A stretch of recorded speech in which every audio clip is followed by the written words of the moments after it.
Hey, classmates. This is Jason Sanders and Michelle Douglas. Today we're going to talk to you about the research we did on isolated individuals. Just subcategory super obese and the homebound population. Um, Description wise, the super obese and homebound are known to be isolated due to the nature of their circumstances.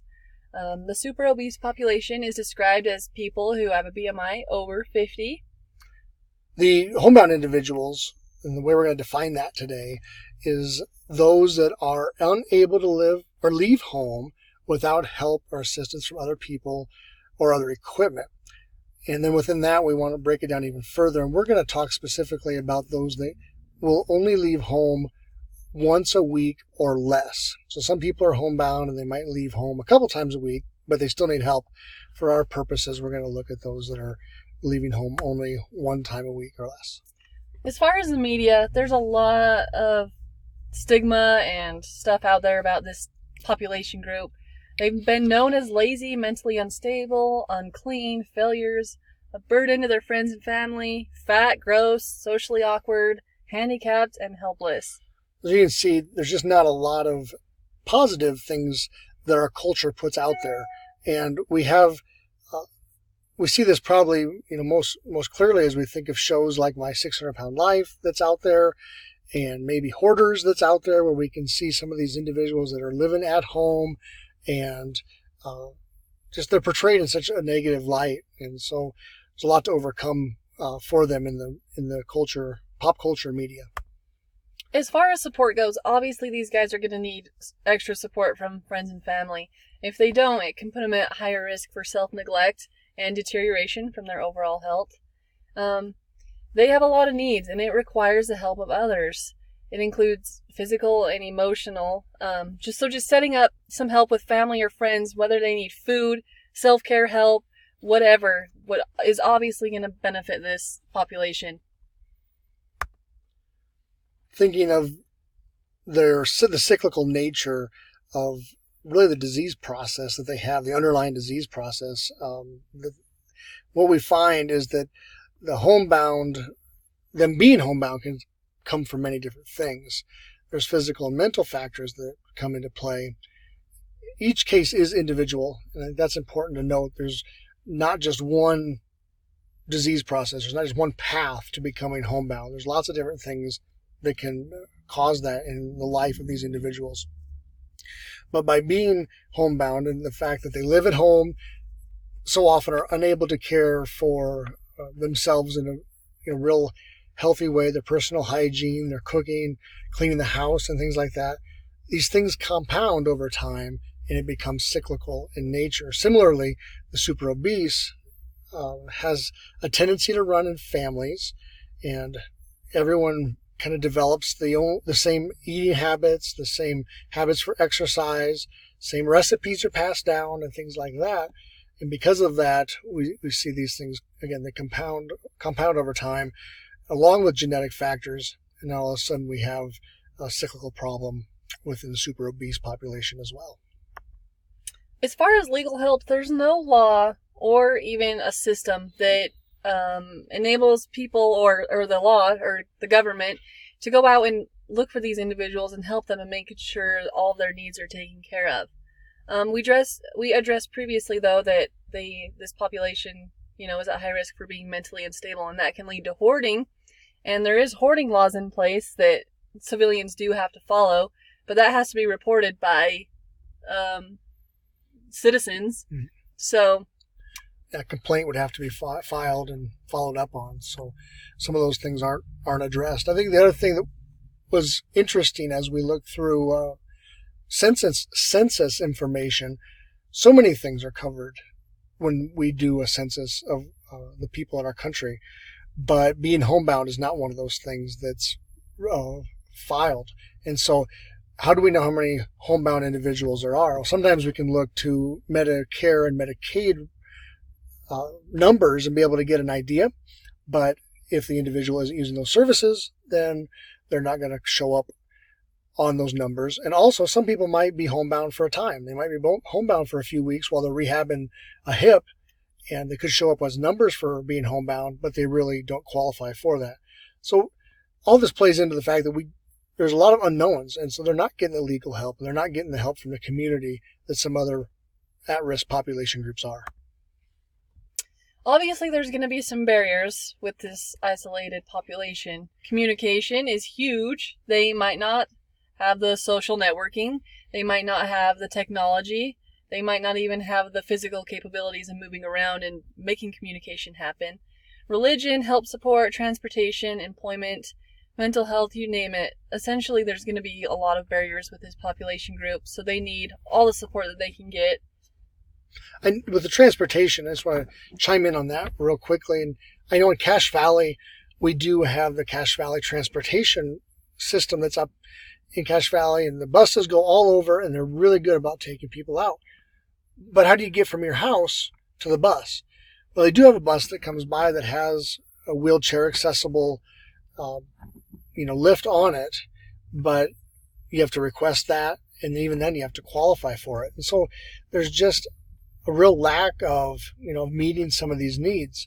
And so they are left up to maybe meet those needs on their own, or, use the support groups around them. And if those support groups are weak, then they're really going to struggle with getting out and about. Globally speaking, when we compare other countries to the U.S., obviously we're very developed and we have a lot of resources as far as healthcare and whatnot. But as far as the homebound or isolated populations, we are lacking in a lot of things. However, compared to other countries, we're farther ahead. But I mean, there are even some underdeveloped countries that have better systems than us, where whether it's religion or spirituality, they make sure all of their people of the village or whatever are taken care of holistically. And we don't have any systems like that in place here. I mean, we have resources like, home health and Meals on Wheels and, a couple different things like that. But we don't have a system where somebody goes and checks on people and makes sure that they're alive and well. Yeah, I think you make a good point, Michelle. So often we want to sit back and maybe let the government step in and think, oh, somebody should do something for those people. Other countries we look at, and they do kind of have that, small community village mentality, willing to step in and really take care of one another. And so I think we need to make sure that, maybe we need to be willing to step in and do that and provide some assistance, provide some education, and be willing to help the super obese, the homebound, and just a few little things we might be able to do that might make a real big difference. Can you imagine sitting at home and just being there day after day? If somebody comes and visits with you, brings you a healthy meal, that could mean a whole lot to these folks. Just something to think about. Maybe we don't wait for the government to step in. Maybe we take a play from the playbook of other countries and that don't have as many resources and kind of take some of that on our own. The socioeconomic status of this population can obviously affect their overall health. The more money, the more social networking you have, the more resources that you will have available to you. Unfortunately, that's how it is. As far as race, too, there's not a lot of data on race to show us trends and whatnot, but if you are an illegal alien, it sets you up for, if you can't get on Medicare because you're illegal, you don't have a social security number, you can't get on these government assisted programs, it sets you up already for higher risk of being isolated from society and just the resources that you need to survive. So anyway. Yeah. Another thought with socioeconomic status that came to mind, looking at some of the long-term housing options that are available. Some of those are easily $3,000-$4,000 a month. And so if you've got a lot of money, you might be able to afford to do a long-term assisted living where they can help take care of you and provide you with a lot of the services. But a lot of the more poor individuals would not have that opportunity. We couldn't find a lot of data, obviously, on isolated individuals because each case is so individual. But as far as being extreme obese, we were able to find that males make up 45% of that and females make up 55%.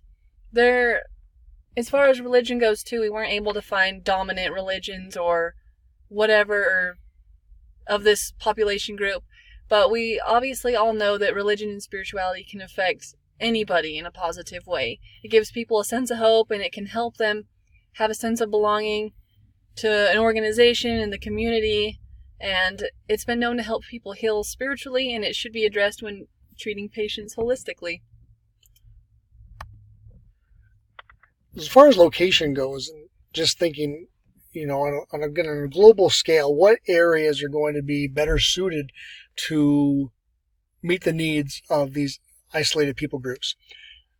We identified that developed countries are going to be better equipped to take care of this population group. They're going to have greater access to medicine and care, becoming more and more providers that are willing to go to houses, to the residents' homes, and visit with them and help them to get what they need. Home health is very available in our country. So a developed country is going to offer a lot more of those resources than an underdeveloped country is, as well as availability of housing, and good housing that's going to be available where they can, ingress and egress and things like that. It's going to be very meet the needs a lot better than maybe other countries have, as well as community resources. And then within the developed countries, the urban areas probably are going to give you a better chance to have some of those community programming, outreach programs that might come into the home and help meet some needs. Definitely going to have an increased job opportunity in an urban area where you might be able to have some, do some work online and not have to get out of the house very often. And I think that another factor is that in a larger area, a larger population area, there's going to be a lot of businesses that are there to serve and some of those niche markets like this. So you need your groceries brought to you. You're probably going to be able to find a grocery store in a large area, metropolitan area, where if you're rural, that might not be the case. Now, as far as the biases that exist, earlier we talked about culturally where this, how this people group is viewed. And so we saw that already, that very explicitly there's a lot of negativity out there as the way people perceive isolated people groups. Implicitly, there's kind of this out of sight, out of mind mentality that's prevalent. And again, we see that whether it's the fact that they're not listed on census information or just the fact that, there's not a lot of, there isn't any awareness groups. There's not like anybody out there like there are for some of the other vulnerable population groups. So this lack of awareness that exists is something that needs to be dealt with. Wow, we're at the end. That's the end. All right, well, I hope you've enjoyed this, and here's some of our references. And it's just a lot to think about when it comes to the homebound and the super obese. So we thank you guys for watching the presentation. Hope you learned something.